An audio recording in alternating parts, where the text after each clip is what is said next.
인사하겠습니다. 성도님 곁에 하나님이 계십니다. 그렇게 한번 인사할까요?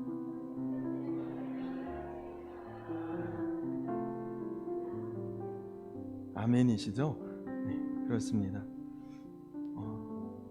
요즘에는 이제 새벽에 사도행전 말씀으로 은혜를 나누고 있는데, 지난 주 중에 이 구절이 있는 본문의 말씀을 묵상하면서 또 말씀을 전하면서 또 말씀 이후에 기도하면서 이 말씀 한 구절이 너무 큰 위로가 되고 은혜가 되고 감동이 되고 정말 눈물겨웠습니다. 그래서 오늘 이 말씀으로 한 절이지만 여러분들과 함께 깊은 은혜를 나누려고 합니다. 사도 바울은 여러분들도 아시다시피 원래는 유대교인입니다. 그는 철저한 율법주의자였습니다. 그랬던 그가 다메섹으로 가던 도중에 아주 강렬한 빛 가운데 예수 그리스도를 만나게 되었고, 예수님을 만난 이후에 사도 바울은 완전히 다른 사람이 됐습니다. 겉모습은 옛날 그 사람이지만 그의 속사람은 이전과 완전히 다른 사람이 된 것이죠. 그래서 그와 함께 이전에 함께 같이 유대교를 믿고 종교 활동을 하던 사람들이 볼 때 사도 바울은 배신자였습니다. 자기들과 같이 어울리다가 완전히 다른 사람으로 뒤바뀌어 버렸기 때문입니다. 그때 이후로 사도 바울은 이제 유대교인이 아니라 복음을 받아들이고 그리고 전하는 그리스도인이 되었고, 그리고 그는 이제 종교 활동을 하는 사람이 아니라 신앙생활을 하는 사람이 된 것이죠. 그렇게 사도 바울은 이제 수많은 곳을 다니며 예수 그리스도의 복음을 위해 목숨을 아끼지 않고 복음을 전하다가 이제 그가 마지막으로 정한 복음 전할 장소를 예루살렘으로 정하게 됩니다.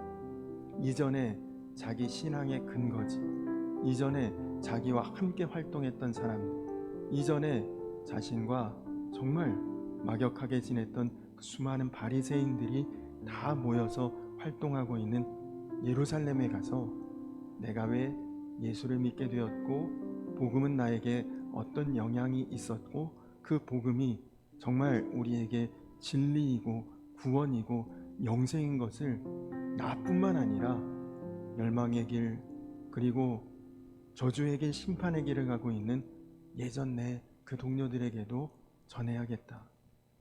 바울에게 그 마음이 있었고 이제 그 마음으로 예루살렘에 사도 바울이 입성하게 되었는데, 반대로 예루살렘에서는 수많은 바리새파 사람들 또 율법주의자들 서기관들 그 종교가들이 사도 바울 오기만 하면 가만두지 않으리라.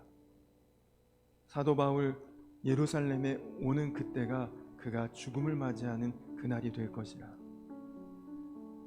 오늘 말씀 뒤에 보면 바울을 죽이려고 금식하면서 준비했던 암살단이 40여 명이나 되었다고 말씀에 나옵니다. 여러분, 요즘에 정말 세상 살기 두렵지 않습니까? 어딜 가서 무슨 일이 벌어질지 모르잖아요. 그냥 난데없이 흉기를 들고 뛰어다니면서 나를 꼭 노리는 게 아니라도 주변에 누군가가 조금만 미심쩍고 수상한 행동을 하면 얼마나 두렵습니까? 저거 무슨 일 낼 거 아닌가. 내가 목표가 아니라도 주변에서만 그런 일이 일어나도 얼마나 마음 불안하고 무서운 세상인데, 여러분 한번 생각해 보십시오. 나 죽이겠다고 결심하고 결단한 사람들이 사방에 도처에 어디에 있는지도 모르는 그런 사람들이 벼르고 있다. 얼마나 두렵겠습니까? 하루하루가 얼마나 살얼음판이겠습니까? 잠은 오겠습니까? 아마 밤에 자다가도 무슨 부스럭 소리만 나도 벌떡벌떡 일어나지지 않겠습니까? 생각만 해도 끔찍한 일이죠. 그런데 지금 사도 바울은 사방에 너 죽이겠다고 결심하고 마음먹은 사람들이 사방에 다 있습니다. 사방에 나를 죽이려는 사람들로 둘러싸여 있는 것입니다. 거기다가 지금 사도 바울은 신분이 죄수입니다. 결박당하고 신문을 받고 재판을 당하는 그 자리에 있는 것이죠. 그런데 여러분, 이런 상황에 있는 사도 바울이 얼마나 침착한지, 얼마나 담담한지, 또 얼마나 당당한지, 여러분이 사도 바울은 무섭지 않은 걸까요? 두렵지 않은 걸까요? 불안하지 않은 걸까요? 사도 바울은 어떻게 이렇게 담대할 수 있었던 것일까요? 그 이유가 바로 오늘 우리가 읽었던 말씀입니다. 우리 한 번만 더 같이 이 말씀을 다시 한번 같이 읽어보겠습니다. 23장 11절 말씀 같이 읽겠습니다. 시작. 그날 밤에 주께서 바울 곁에 서서 이르시되 담대하라. 내가 예루살렘에서 나의 일을 증언한 것 같이 로마에서도 증언하여야 하리라 하시니라. 아멘. 사도 바울이 이런 위기 속에, 위협 속에, 또 두려움 속에서도 당당하고 담대하고 그리고 흔들리지 않았던 이유가 무엇이냐? 그가 진짜 예수님을 만났던 것이다. 그는 직접 예수님의 지시를 받는 사람이었습니다. 그는 정확하게 주님의 인도를 받는 그런 사람이었기 때문에 항상 하나님 살아계심을 보고 듣고 느끼고 경험하고 살고 있기 때문에 무서울 것도 두려울 것도 떨릴 일도 없었던 사람입니다. 여러분, 지금 사도 바울이 법정에 공회에 서서 신문을 받고 있는데 사도 바울이 너희도 나와 같이 복음을 듣고 예수를 믿고 구원을 받으라는 이야기를 하니까 사람들이 막 난리가 났습니다. 소동이 일어나고 소란이 일어나고 막 어수선해지고 저 살려라 죽여라 뭐 때려라 끌어내려라 막 그냥 시장바닥같이 순간 법정이 아수라장이 되니까 어쩔 수 없이 치안을 담당하는 로마 군대가 개입해서 사도 바울을 끌어냅니다. 그냥 뒀다가는 바울이 죽는 것은 물론이고 아주 소동이 일어날 것 같은 그런 아주 혼란한 상황이 된 것이죠. 그래서 오늘 말씀 바로 앞에 10절에 보면 큰 분쟁이 생기니 천부장은 바울이 그들에게 찢겨질까 하여 군인을 명하여 내려가 무리 가운데서 빼앗아 가지고 영내로 들어가라 하니라. 무슨 말입니까? 지금 사도 바울이 재판받던 중에 몰려서 그것을 바라보고 있던 사람들이 소요가 일어나고 소란이 일어나고 혼란해지고 어수선해지고 무슨 일이 벌어질지 모르니까 사도 바울 다시 끌고 들어와라. 다시 감옥으로 데리고 갔다는 거. 영내라는 것은 군대 안에 마련되어 있는 그 자리가 영내인데 뭐 감옥이나 다름없죠. 그곳으로 사도 바울 데리고 오라. 근데 여러분, 감옥인데 감옥은 아닙니다. 지금 사도 바울이 이 예루살렘 안에서 어딜 가면 가장 안전하겠습니까? 그가 어디 숨어 있고 어디 피해 있어도 그를 죽이겠다는 사람들이 눈에 불을 켜고 따라다니고 쫓아다니는데 사도 바울은 지금 어딜 가도 그의 마음이 편안하게 안식할 수 있는 곳은 예루살렘에 어디도 없거든요. 근데 제일 안전한 곳이 어디냐? 감옥이죠. 로마 군대가 파견한 로마 군인들이 지키고 있는 곳 아닙니까? 그러니까 사실 사도 바울은 하나님의 섭리 속에 가장 안전한 곳에서 보호를 받게 된 것입니다. 오히려 그는 죄수가 되고 감옥 갔기 때문에 그 신변 보장을 받게 된 것이죠. 그가 죄수라는 신분이 되었기 때문에 가장 안전하게 보호받고 오히려 안전하게 복음 전하고 안전하게 로마까지 갈 수 있는 길이 열려진 것입니다. 그리고 그날 저녁에 주님께서 사도 바울에게 하신 말씀이 오늘 이 말씀입니다. 지금 조금 전에 재판받았습니다. 재판받던 도중에 죽을 뻔했습니다. 그리고 지금 감옥에 와서 처량하게 앉아있는 사도 바울에게 하나님 오늘 이렇게 말씀하십니다. 한 번만 더 같이 말씀을 읽어볼까요? 너무 감동의 말씀이니까요. 우리 한 번만 더 같이 23장 11절 함께 읽겠습니다. 시작. 그날 밤에 주께서 바울 곁에 서서 이르시되 담대하라. 내가 예루살렘에서 나의 일을 증언한 것 같이 로마에서도 증언하여야 하리라 하시니라. 아멘. 여러분이 바울이었다면 지금 어떨 것 같으세요? 재판정에서 모욕당하고 그리고 죽을 뻔하고 그리고 감옥에 끌려와서 처량하게 앉아있는 그 심정, 여러분이 바울이면 어떻겠습니까? 아마 깊은 좌절, 낙심 혹은 절망 속에 한숨을 쉬고 있을지 모를 일이죠. 그러나 여러분 바울은 그런 가운데서도 하나님을 향해 귀를 기울이고 있었습니다. 이전에도 보았듯이 바울은 빌립보에서도 감옥에 간 일이 있습니다. 그리고 앞으로도 보게 되겠지만 이 사도 바울은 유라굴로라는 광풍을 만난 배 위에서도 다른 사람들은 다 죽을까봐 걱정하고 염려할 때에 사도 바울은 그런 때도 항상 당당하고 담대하고 두려움 없고 떨지 않았습니다. 여러분 어떻게 그럴 수 있었느냐? 그때마다 바울은 뚜렷하게 하나님의 음성을 듣습니다. 그가 하나님의 음성을 듣는 방법은 바로 기도였던 것이다. 히브리서 11장 6절에 보시면 믿음이 없이는 기쁘시게 못하나니 하나님께 나아가는 자는 반드시 그가 계신 것과 또한 그가 자기를 찾는 자들에게 상 주시는 이심을 믿어야 할지니라. 여러분, 하나님께 나아가는 사람은 하나님이 계신 것은 물론이고 또 그에게 상도 주실 분이 하나님이심을 믿는 것입니다. 여러분, 기도하며 나아가는 여러분 모두에게 하나님은 응답해 주시는 것은 물론이고 거기에 더해 상까지 주시는 하나님이심을 믿으시기 바랍니다.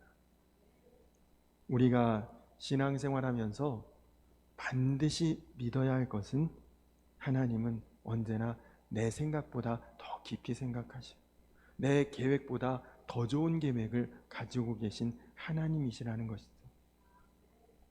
이사야서 55장 9절에 이는 하늘이 땅보다 높음같이 내 길은 너희 길보다 높음이며 내 생각은 너희 생각보다 높음이니라. 여호와의 말씀이니라. 여러분, 제가 오늘 이 말씀의 구절에서 왜 감동과 은혜를 받았느냐? 그것은 오늘 말씀에서 우리에게 전해주듯이 주님께서 바울 곁에 서서 말씀하셨다는 것입니다.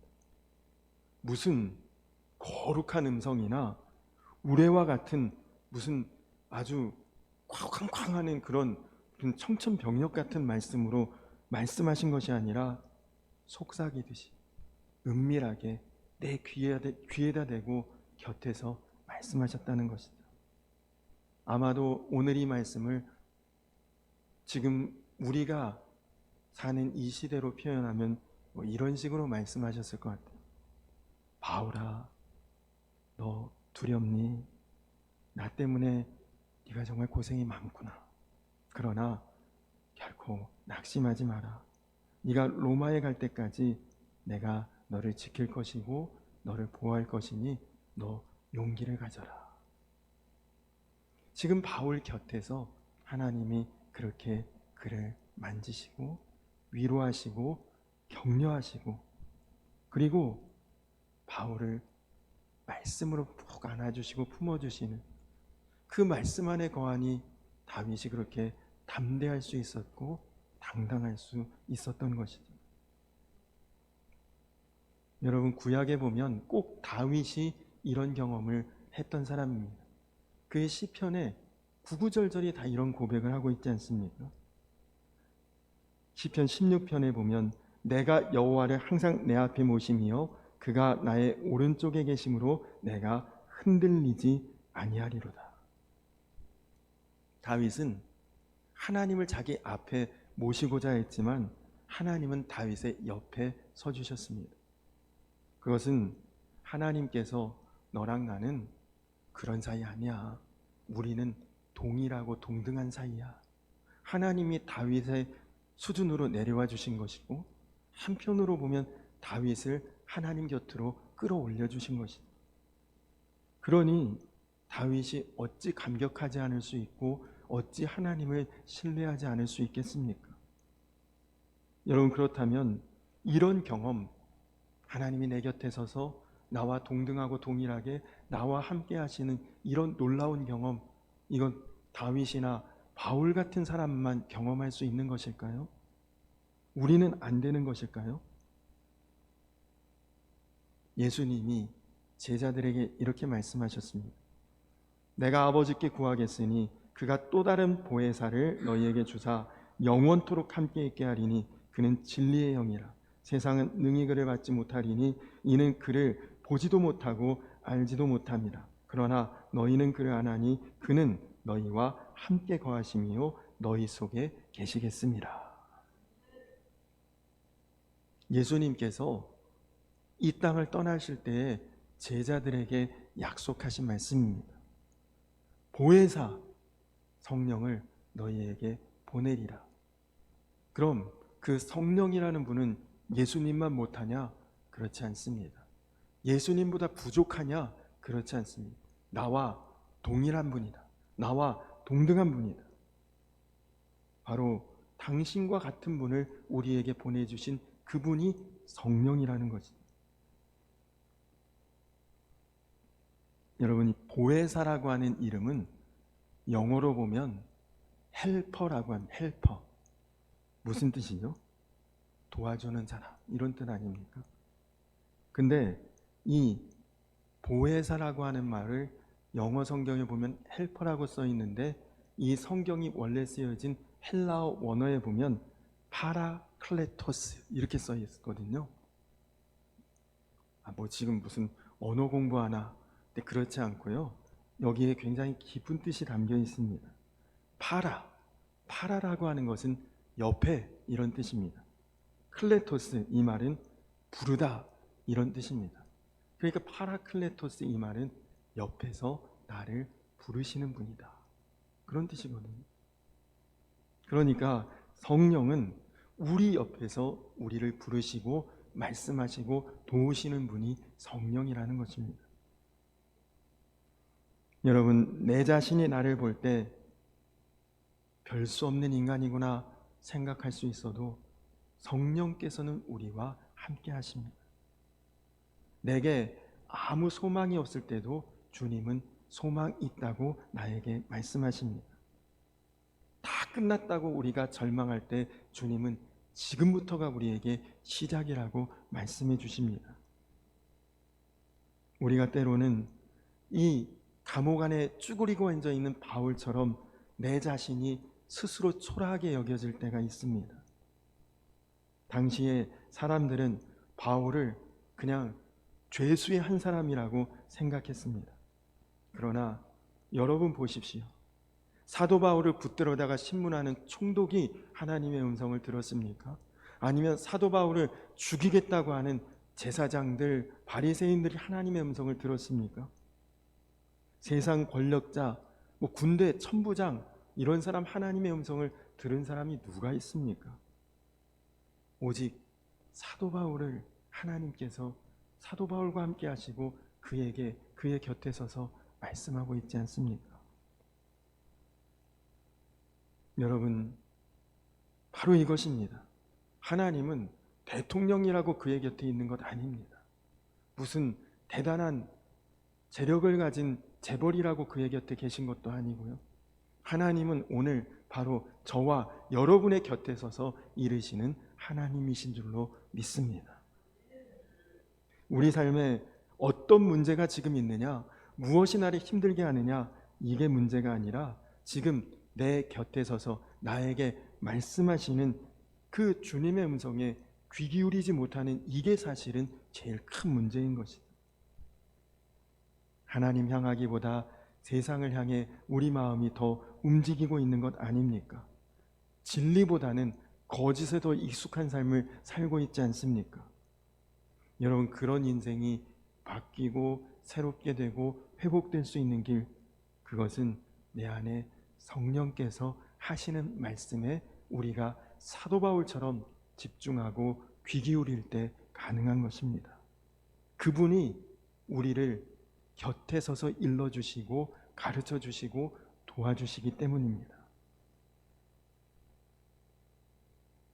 이제는 고인이 되신 서울 사랑의 교회 옥하는 목사님의 간증인데요. 옥하는 목사님이 이제 사랑의 교회를 건축을 하신 다음에 준공검사를 받기 위해 교회를 관리하시는 권사님을 구청으로 보냈다고 합니다. 그런데 구청 직원이 직접 나와서 교회를 이것저것 둘러보고 건축 상태를 보더니 준공검사 필증을 내어줄 테니 돈을 얼마간 달라, 이런 요구를 하더래요. 그래서 옥하는 목사님께서 적법한 절차를 거쳐서 공사를 다 했는데 왜 돈을 요구하느냐 물었답니다. 그랬더니 구청 직원이 아유, 목사님 그 관례입니다, 이렇게 이야기를 하더라는 거예요.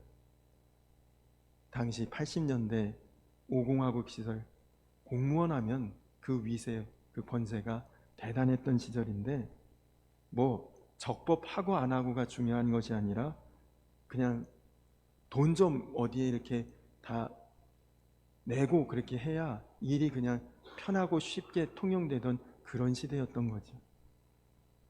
그래서 목사님이 우리는 절대로 돈을 내고 준공검사를 받을 수는 없습니다, 그랬더니 구청 직원이 그냥 떨떠름한 표정으로 알겠습니다 그러고 돌아갔대요. 그리고 나서 이틀 후에 관리하시는 권사님에게 전화가 왔답니다. 그 목사님이 좀 깐깐하고 고집불통이신 것 같은데 내가 처음 말했던 돈 그 액수의 절반으로 우리 타협합시다. 그 부자교회에서 왜 그까지 돈 가지고 그렇게 구질구질하게 구시오, 그렇게 전화가 왔더라는 거예요. 그러면서 이 권사님이 옥하는 목사님에게 목사님 그냥 일 편하게 그 돈 절반으로 깎아준다고 하니까 절반 내고 준공검사 받으시죠, 그렇게 이야기를 하더래요. 옥하는 목사님이 처음으로 그 권사님에게 화를 내셨답니다. 만약에 지금 그 돈을 그 사람에게 준다면 그 사람 평생 예수 믿겠습니까? 그 사람 하나님을 인정하겠습니까? 하나님 살아계시다고 외치는 교회조차도 부정직한 방법 쓰는데 하나님을 그가 과연 믿을 수 있겠습니까? 그러면서 옥하는 목사님이 직접 그 직원에게 전화를 하셨답니다. 정 원하시면 말씀하신 돈 절반이 아니라 처음 말씀하신 그 액수 드릴 수도 있습니다. 그런데 저희 교회는 3개월에 한 번씩 전 교인들에게 재정 보고를 합니다. 그러면 저는 쓰여진 돈의 내역을 교인들에게 솔직하게 말할 수밖에 없는데 우리 교회에는 판사도 있고 검사도 있고 형사도 있습니다. 그 이후에 저는 책임질 수 없습니다, 그렇게 이야기했더니 두말 없이 준공검사 해주더랍니다. 중요한 것은 그런 상황에서 그냥 굴하지 않고 그렇게 말할 수 있고 처신할 수 있도록 지혜를 주신 성령께 감사하다는 목사님의 간증이었습니다.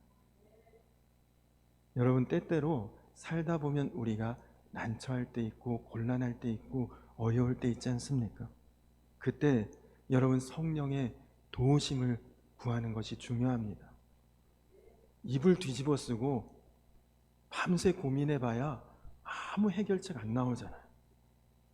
성령께서는 우리를 가르쳐 주시는 분이고 도와주시는 분이고 우리 곁에 서서 우리에게 말씀해 주시는 분이라고 오늘 말씀이 우리에게 분명하게 가르쳐 주고 있지 않습니까? 지금은 달라졌을지 모르겠지만 제가 청년 시절쯤에 미국에서 제일 영향력 있는 여자를 꼽으라면 오프라 윈프리라고 하는 흑인 토크쇼 진행자였습니다. 근데 이 오프라 윈프리라고 하는 여인이 진행하는 이 토크쇼에서 한 20년 전쯤에 대단히 세계가 놀랄 만한 깜짝 이벤트를 벌였습니다. 그것은 방송에 참여했던 방청객 276명에게 새 차 한 대씩을 다 선물한 것입니다. 덤덤하시네요. 새 차 선물 받아보신 분 계신가요? 그것도 뭐 마티즈 같은 그런 경차가 아니라 당시 미국에서 굉장히 인기가 있던 폰티악이라고 하는 고급 승용차를 사람들에게 전부 한 대씩을 다 선물한 거죠. 새 차를 선물로 받는 순간 뭐 얼마나 얼떨떨하겠어요. 그냥 막 비명을 지르고 서로 난리가 나고 뭐 생방송인데 아주 그냥 대단했다고 합니다. 여러분 생각해 보세요. 여러분 지금 앉아 계신데 지금 여러분 앉아 계신 자리 방석 밑에 새로운 승용차 선물에 키가 열쇠가 있습니다.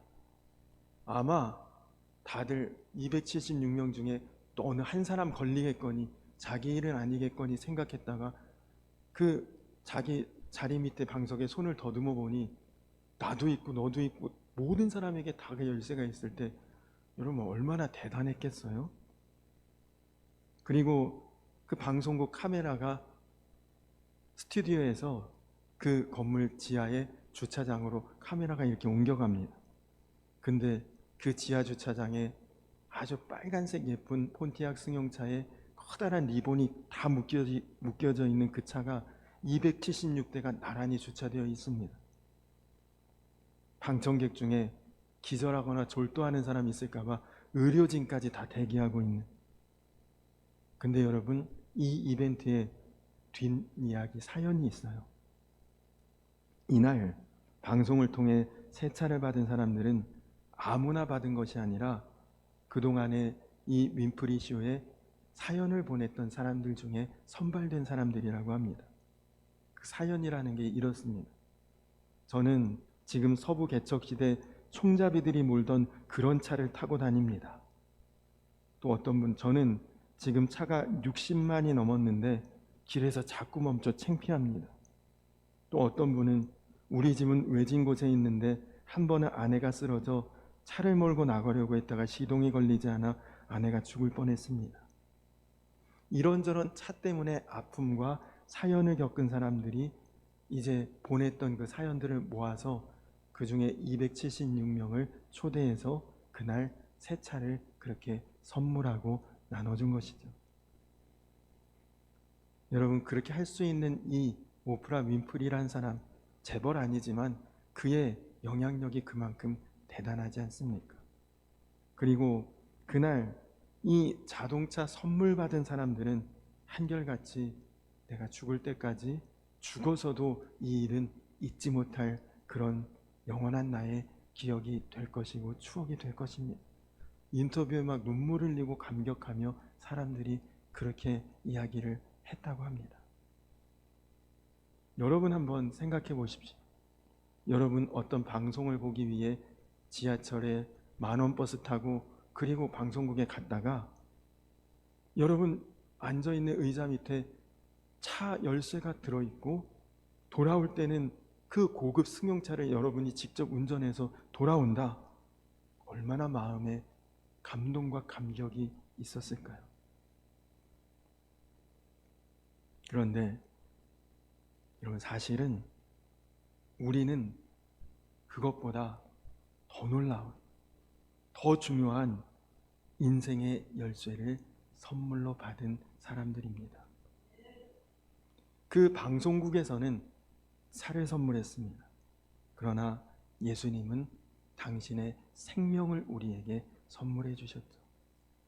그 방송국에서 그 차를 선물로 받은 사람은 미국 내의 수많은 사람들 중에 276명이 받았지만 예수님의 생명의 핏값은 이 지구상의 모든 사람들이 다 받아간 것입니다. 여러분, 그때 그 20년 전 그 방송에서 그 폰티악 승용차 받았던 그분들 지금 그 차 어디에 있을까요? 아마 아끼고 조심해서 탔어도 대부분은 지금 어디에서 폐차됐거나 또 이제는 거의 고물차가 되었을 것입니다. 그러나 주님께서 우리에게 주신 성령이라고 하는 선물은 시간이 지나고 세월이 지나도 낡고 없어지는 것이 아니라 영원히 우리 곁에 이르시는 놀라우신 분이십니다. 여러분이 자동차 열쇠와 비교할 수 없는 성령의 열쇠를 우리에게 주신 것입니다. 그런데 여러분, 지금 여러분의 마음, 여러분의 표정, 여러분의 모습, 만약에 지금 여기서 여러분들에게 새 차가 한 대씩 주어지는 열쇠가 여러분들에게 지금 주어졌다. 여러분들도 역시 비명을 지르고 소리 지르고 얼마나 난리 나겠습니까?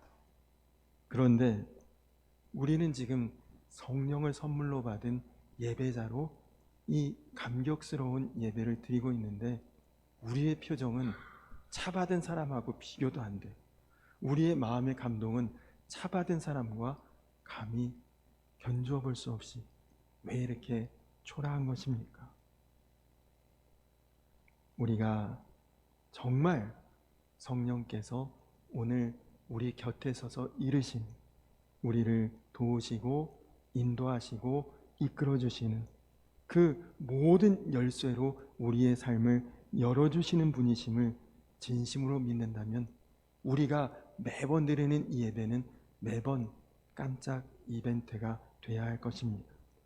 언제나 기뻐야 될 것이고 언제나 감격스러워야 될 것이고 언제나 은혜가 충만해야 될 것입니다. 바울이 바로 그런 삶을 살았거든요. 감옥에 있든 대접을 받든 어디에 있든 재판자리에 있든 그는 언제나 눈은 불처럼 타오르고 마음은 뜨거웠고, 왜 그렇습니까? 곁에 성령께서 그에게 늘 말씀하시는 것을 그가 들었고 믿었기 때문입니다. 여러분, 시험이 있어도 문제가 있어도 여러분 정말 하나님을 믿고 내 곁에 서서 말씀해 주시리라고 그렇게 귀 기울이는 자에게는 하나님께서 반드시 말씀해 주시고 도우시고 길을 열으시고 여러분의 삶을 친히 이끌어 가실 줄로 믿습니다. 그렇게만 되면 여러분 두려울 게 있겠습니까? 근심할 게 있겠습니까? 걱정할 게 있겠습니까? 여러분, 오늘 주님께서 나의 곁에 계시는 그 느낌을, 그 감격을 회복하는 자들이 다 되시기를 간절히 축원합니다. 풍랑이는 바다도 말씀 한마디로 고요하게 만드시는 주님이십니다. 5,000명 모여 있어도 도시락 하나로 다 배 터지게 먹고 그래도 양식을 남길 수 있는 분이 우리 주님이십니다. 그분이 나와 함께 하시면 여러분의 문제 다 끝난 것 아닙니까? 곁에 서서 이르시는 그 주님을 여러분 오늘 구하시고, 하나님, 내가 그 음성을 들을 수 있도록 내 귀를 열어주시고 내 마음을 회복시켜 주시옵소서. 오늘도 그렇게 기도하며 나아가시는 저와 우리 성도님들 되시기를 주님의 이름으로 간절히 축원합니다. 우리 이 시간 나같이 찬양하시면서 준비하신 예물 봉헌하신 후에 함께 기도하고 그리고 예배를 마칠 텐데요, 우리 다 자리에서 일어서서 찬양하겠습니다. 아바 아버지, 우리 이 찬양 오늘 말씀을 한번 같이 기억하시면서 고백하는 마음으로 찬양하시고 그리고 기도하고 예배를 마치겠습니다.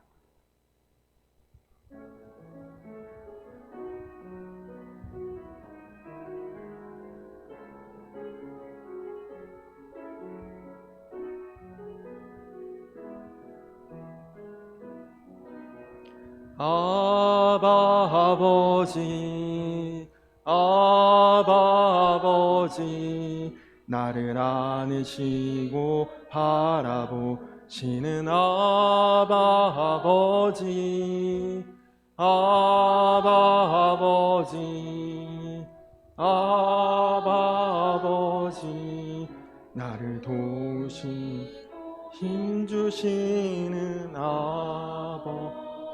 우리 한 번 더 고백할까요? 아바 아버지, 아바 아버지, 아바 아버지, 나를 안으시고 바라보시는 아바 아버지, 아바 아버지, 아바 아버지, 나를 도우시고 힘주시는 아버지. 주는 내 마음을 고치시고 볼 수 없는 상처 만지시네. 나를 아시고 나를 이해하시네. 내 영혼 새롭게 세우시네. 한 번 더 고백할까요? 아바 아버지, 아바 아버지, 아바 아버지, 나를 안으시고 바라보시는 아바 아버지, 아바 아버지, 아바 아버지, 나를 도우시고 힘주시는 아버. 주는 내 마음을 고치시고, 주는 내 마음을 고치시고 볼 수 없는 상처 만지시네. 나를 아시고 나를 이해하시네.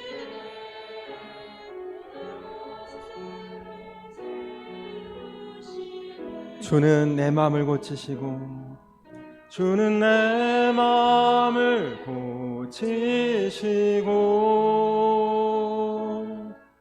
볼 수 없는 상처 만지시네. 나를 아시고 나를 이해하시네. 내 영혼 새롭게 세우시네. 우리 이 시간 나같이 기도하겠습니다. 그렇습니다. 우리의 연약함을 누구보다 아십니다.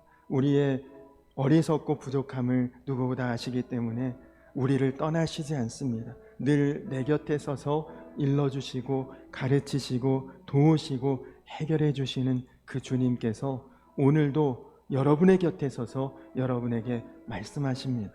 주님, 이제 내가 그 주님의 음성을 들을 수 있는 귀가 열리고 그 주님과 함께 동행하면서 살아가는 그 기쁨과 감격과 은혜를 매일매일 만끽하며 살아가는 우리 인생 되게 하여 주시옵소서. 주님, 정말 이제는 주님과 함께 나아갈 때, 동행할 때 염려, 걱정, 근심 사라지고 주님과 함께 끝날까지 승리하는 놀라운 은혜가 우리 삶에 이루어질 수 있도록 주여 함께하여 주시옵소서. 우리 이 시간 나같이 주여 한번 부르고 기도하겠습니다. 주여!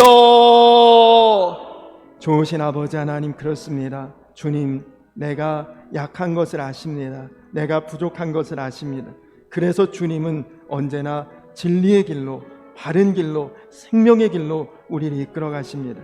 하나님, 그동안 세상에 익숙해져 있었고 죄에 물들어 있었고 그래서 주님이 나에게 말씀하시는 소리 전혀 듣지 못하고 살았다면 하나님, 이제는 내 곁에 서서 오늘도 말씀하시는 그 주님, 언제나 말할 수 없는 탄식으로 우리를 위해 간구하시는 주님인 것을 하나님, 내가 믿고 따르며 나아갈 수 있도록 주여 인도하여 주시옵소서.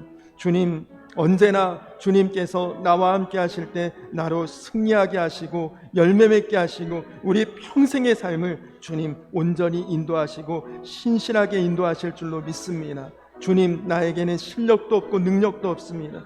주님, 모든 순간마다 말씀이 생각나게 하시고 고통과 시험의 때에 늘 곁에 계신 주의 음성을 듣는 우리 모두가 되게 하여 주시고, 그래서 우리가 언제나 예배할 때마다 우리 마음에 감격이 있게 하시고 매일매일 감사의 고백이 넘쳐나는 우리의 인생 되게 하여 주시옵소서.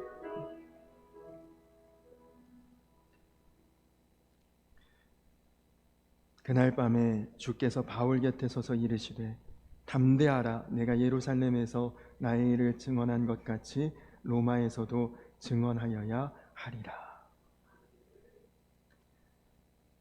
주님, 우리의 연약함을 아시고 부족함을 아시고 어리석음을 아시고 늘 내 곁에 함께해 주시니 감사합니다.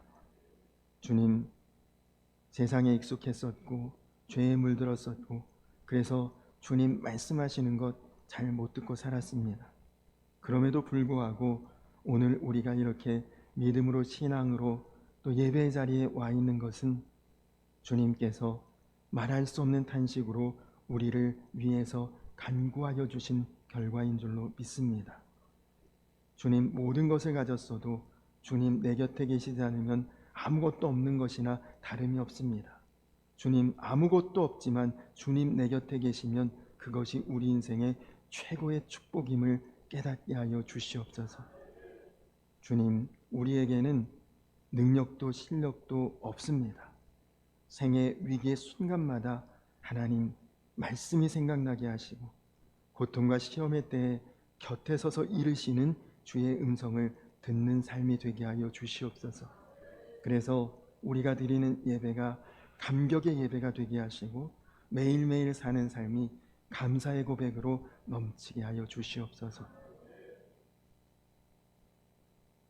이제는 우리를 죄에서 구원하신 우리 구주 예수 그리스도의 크신 은혜와 아버지 되신 하나님의 놀라우신 사랑과 하나 되게 하시는 성령의 교통하심이 이제 곁에 서서 이르시는 주의 음성 듣고 주님과 동행하며 함께 거하기를 소망하며 나아가는 모든 주의 백성들 위에 이제로부터 영원토록 함께하여 주시기를 간절히 축원하옵나이다.